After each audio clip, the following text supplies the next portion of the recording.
Hello, Stormwater designers. Welcome back to Clear Creek Solutions hydrology education videos. Today, we're going to be going over dam protection and hydraulic jumps. So we're going to be going into these topics here. So let's get into an introduction. So water flowing over a spillway or through a sluiceway is capable of causing severe erosion of the stream bed and banks below the dam. Consequently, the dam and its appurtenant works must be so designed that harmful erosion is minimized. The degree of erosion protection should be provided immediately downstream from a dam depends largely on the amount of erosion expected and the damage that might result from the erosion.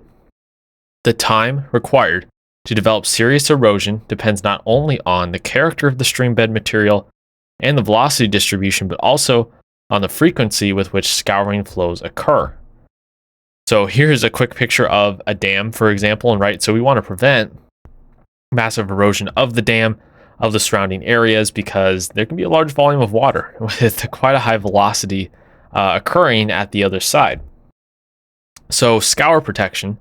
The results of model tests must be interpreted in the light of expected flows at the dam site. If many years are expected to pass before serious erosion conditions develop, it may not be economical to provide expensive protection works in the initial construction.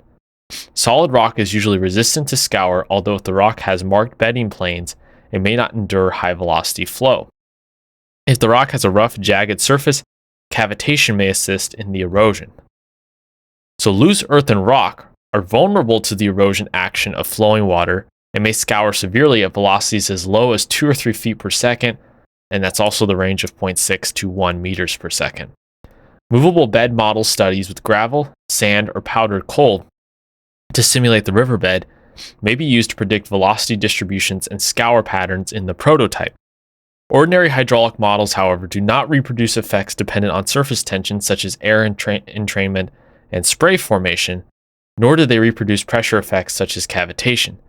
Special glass-enclosed models in which the pressure can be reduced below atmospheric are used to study cavitation. So here's another example of some of that occurring in this specific dam here, just another picture. And then we can talk about hydraulic jumps. The equation for hydraulic jump in a horizontal channel of rectangular cross section is as follows.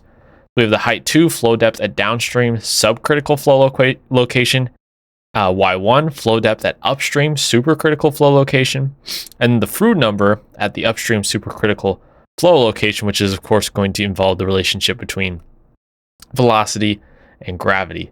And so that's the equation for hydraulic jump. Y1 and Y2 are the depths before and after the jump, and V1 is the mean velocity in the water before the jump. The approximate depth of flow Y1 at the toe of the spillway may be found by applying the energy equation along a streamline between point A on the surface of the reservoir and point B at the toe of the spillway. Neglecting friction and velocity of approach, the energy equation is H sub D plus H equals Y1 plus V1 squared over 2G. The average velocity of the flow V1 at the toe of the spillway is Q over Y1. By substituting values of H and Q in the energy equation, the corresponding values of Y1 and V1 can be found. The hydraulic jump equation may be then used to find the depth after jump Y2. The energy dissipated in the jump is equal to the difference in specific energy before and after the jump, Y plus V squared divided by 2G. And you can see we have some graphs here showing the relationship between the energies and the different depths, and then showing the Froude number there.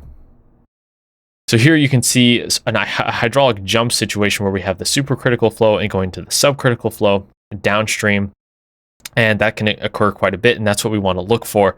We're looking at scour protection at the foot of the dam, make sure we're preventing the erosive flows from eventually damaging the structure.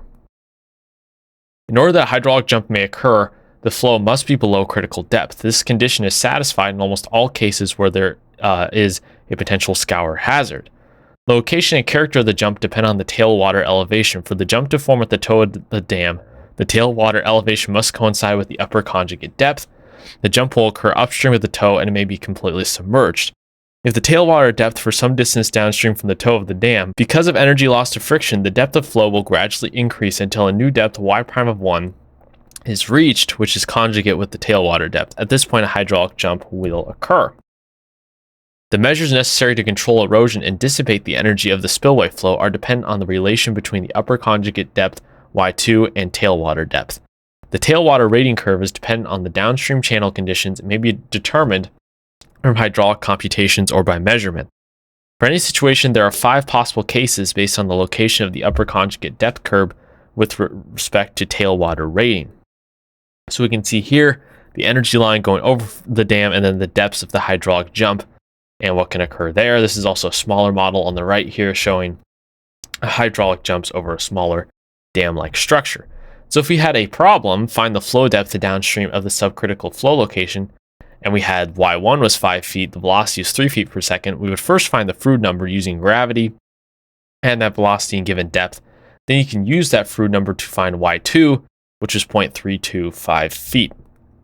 So as you know, we have a hydrology terms guide. This gives you 3 to 4 pages of hydrology terms that could be useful in your studies or for reference. You can find that guide in the description down below. It's 100% free. Anyways, that is our discussion on hydraulic jumps and dams. Let me know if you have any questions in the comments down below. And we'll see you guys next time.